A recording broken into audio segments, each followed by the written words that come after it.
Good afternoon. This is Carl Ivan speaking.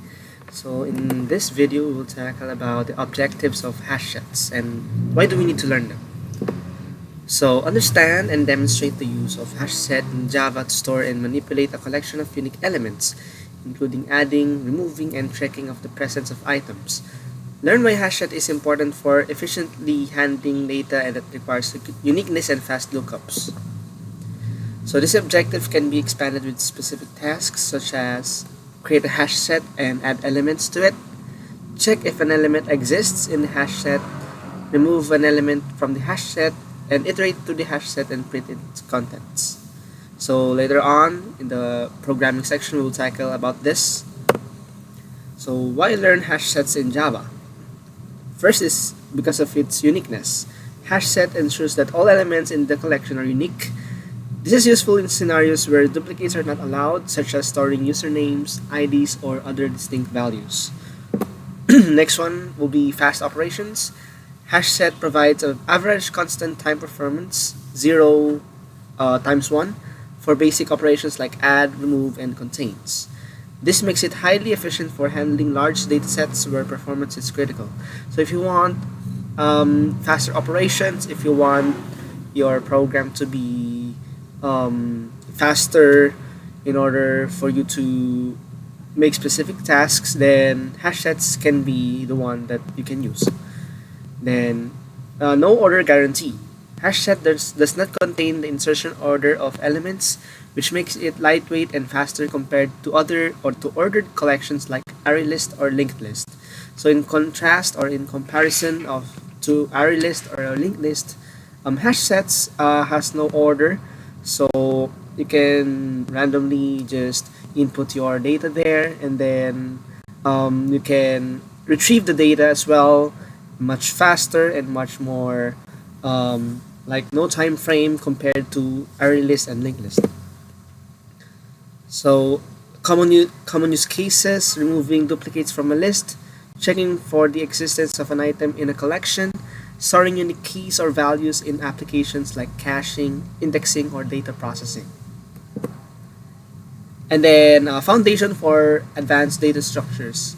Understanding hash set helps in learning more complex data structures like hash map, linked hash set, and tree set, which are widely used in real-world applications.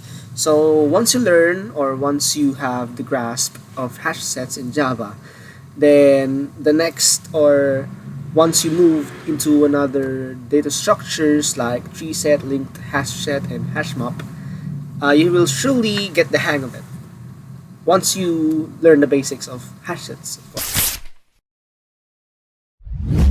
A hash set, also known as hash table set, dictionary, and set hash, is a data structure that stores a collection of unique elements, known as keys, in a way that allows for efficient lookup, insertion, and deletion operations.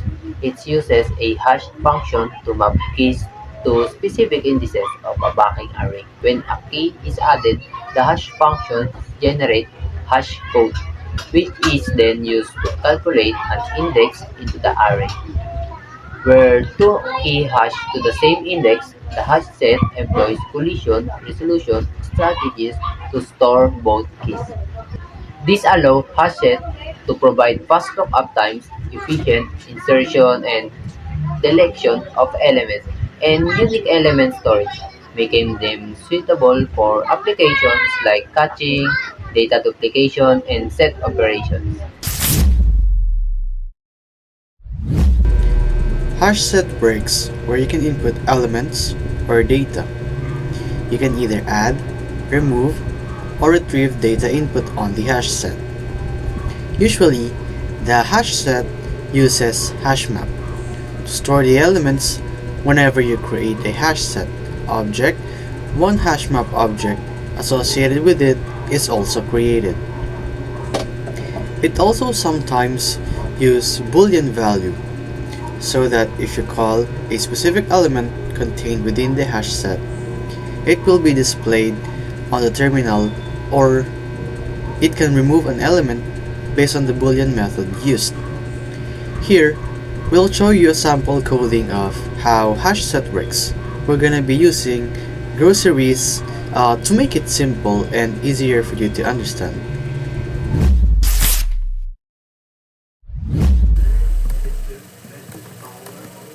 So good afternoon, this is Carl Ivan Luark speaking, and for this video we're gonna tackle about the hash set. So in order for tackle the hash set, we're gonna create a simple program in which we utilize the basics of it and then create some simple methods or conditional statements, not totally conditional statements, but conditional methods inside of the hash sets, and let's check to see if it's working or not. So first step in order for this one to work is we're gonna call or import our hash set. Import dot or import java.util, then hash set.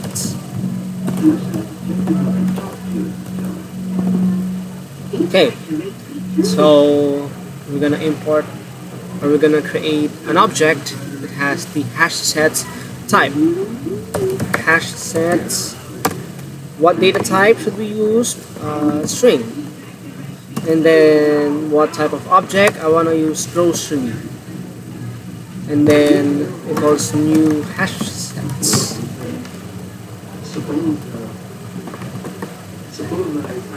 So we're gonna add elements now in our grocery. Grocery that add something. It can be null, yes, but since we're adding objects here or adding data types or elements here, we're gonna add it. Meat. Just copy and paste it so it's easy for us. Meat, dairy. What next? Condiments. Yes, condiments. And maybe essentials, like that essentials, something like that. And then lastly, we're gonna paste the meat here. And then we'll try to system that out. Okay. Groceries in the hash set.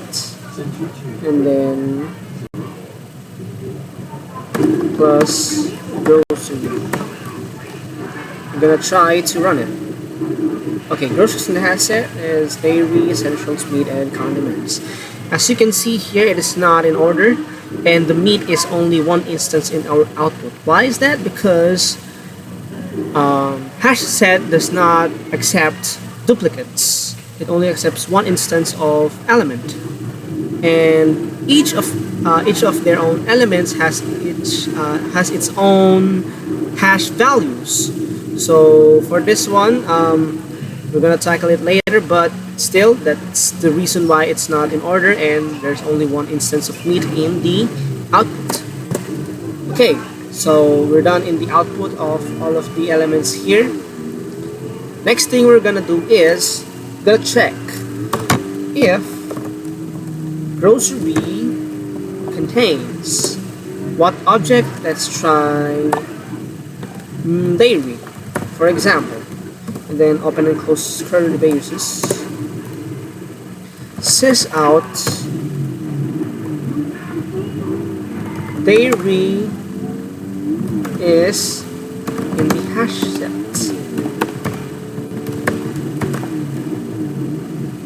Let's try to run the code. Yes, dairy is in the hash set, but what if we put another instance of element here, drinks. And should be drinks is in the basket, but if we're gonna output it, no, it's gonna not output because there's no drinks in our instance of elements in the hash set. Okay? So after that, we're just gonna bring it back to the original code, which is the dairy, because we're gonna see if this still works. Yes, the dairy is in the hash set. Now, we're done here. Next thing we're gonna do is we're gonna remove some instance, or we're gonna remove some element in our hash sets. So to remove it, to remove something, grocery remove. What type of object? A string object called meat. Okay, I'm gonna remove meat, and now I'm gonna sys out something Okay, groceries in the hash. Oh, groceries in the hash set after removing meat. Okay, plus grocery. Let's try. Okay, groceries in the hash set after removing meat, dairy, essentials, and condiments. There's no meat anymore.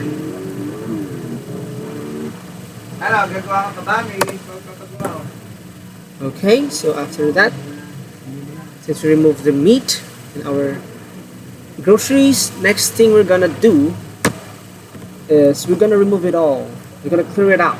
Grocery, what's the keyword? It's clear. And then now, sys out, sorry, this, and then number of groceries in the hash set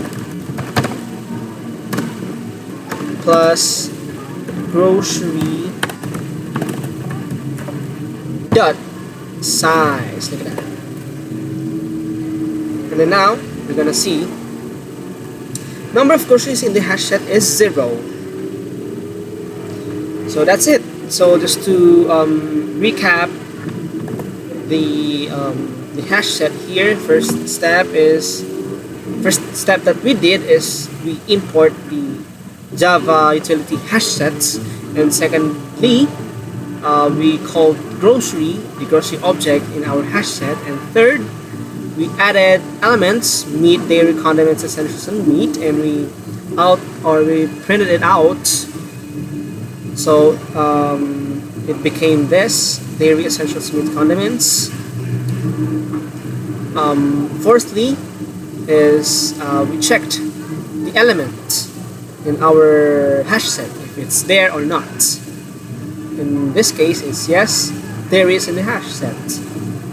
Fifth one is we remove an instance, or we removed an element in our hash set, which is the meat one, and then we printed it out after we removed the element.